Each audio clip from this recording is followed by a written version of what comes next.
தள்ளுபடி பண்ணணும் விஜயலட்சுமி வழக்கை அவங்க போட்ட வழக்குன்னு சீமான் ஒரு உயர்நீதிமன்றத்தில் ஒரு வழக்கு தொடுத்தினார். அந்த வழக்கை தள்ளுபடி பண்ணியிருக்கிறது இளந்தரியன் நீதிமன்ற உத்தரவு. இது எப்படி சேர்த்து புரிஞ்சுக்க? விஜயலட்சுமி வழக்கில் எனக்கு விளக்கு கொடுங்கன்னு கேட்டிருக்காரு. அதுவும் இல்லை ஞாயிறு இன்னைக்கு நீதிமன்றத்தில் வந்து தள்ளுபடி பண்ணிட்டாங்க. அப்போ சிறைக்கு செல்வதுங்கிறது 100% உறுதி. சிறை கம்பெனிகளை எண்ணுவதற்கு சீமான் வந்து தயாராக வந்து இருக்க வேண்டியதான்.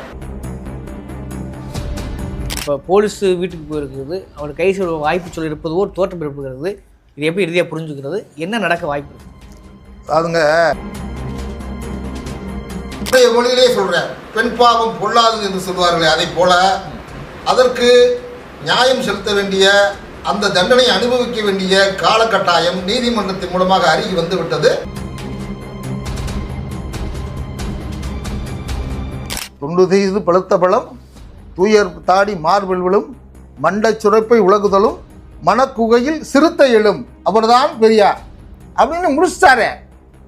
இதெல்லாம் சீமான் தெரியாதா என்ன? அவருக்கு தெரியும். என்ன தெரியும்? அப்புறம் எப்படி சொல்றாரு? அவருக்கு என்ன தெரியும்?